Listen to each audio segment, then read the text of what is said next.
Glory to God the Father and Son Yeshua Mashiach. 2 Samuel chapter 14. The Return of Absalom. Joab the son of Zeruiah perceived that the king missed Absalom. So Joab sent to Tekoa, brought from there a clever woman and said to her, "Please, pretend you're a mourner.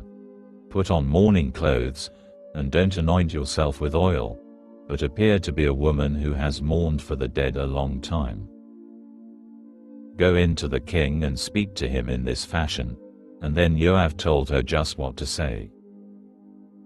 When the woman of Tekoa spoke to the king, she fell down with her face to the ground, prostrating herself, and said, "King, help." The king said to her, "What's the trouble?" She answered, "I'm a widow. After my husband died, my 2 sons were out in the field, and they got into a fight with each other. There was no one to separate them, and one hit the other and killed him. Now the whole family has come against me, your servant.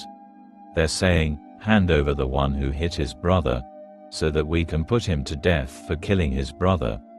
They want to destroy the heir as well and thus quench my one remaining coal. Then my husband will have neither name nor survivor anywhere on earth." The king said to the woman, "Go back home. I myself will decide what to do about you."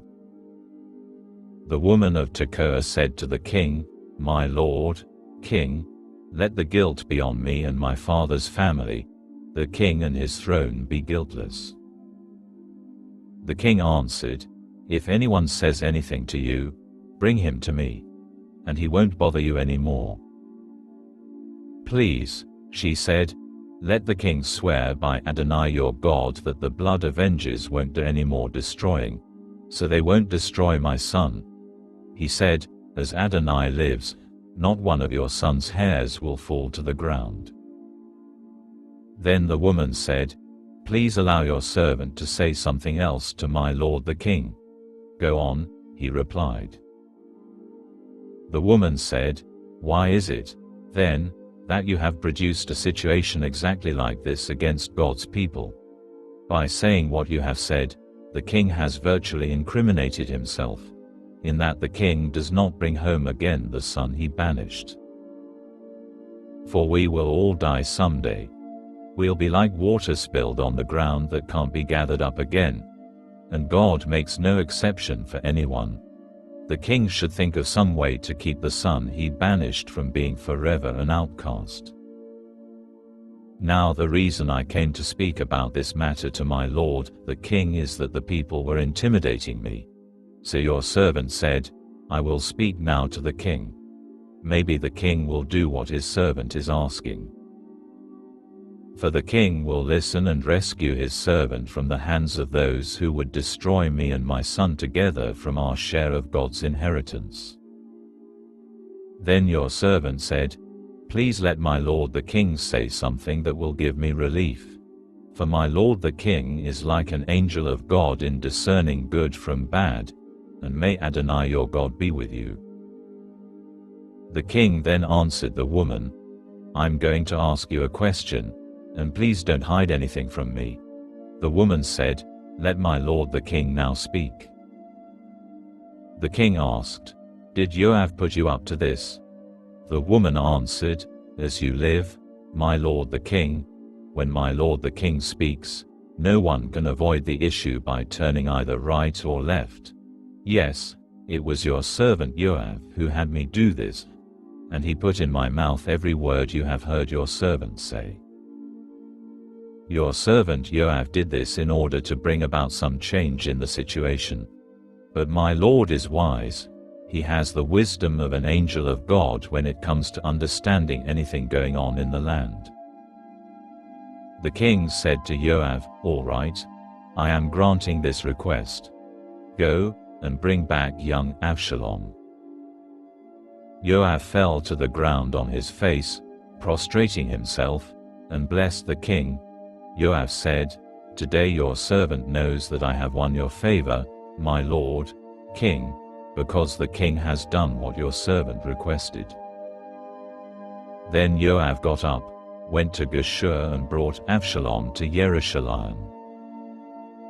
However, the king said, "Let him return to his own house, but he is not to appear in my presence." So Absalom returned to his own house and did not appear before the king. Absalom's deception. Now in all Israel there was no one more praised for his beauty than Absalom.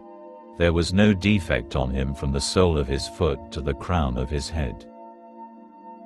He would cut his hair only once a year, at the end of the year, and the only reason he cut it then was because it weighed him down.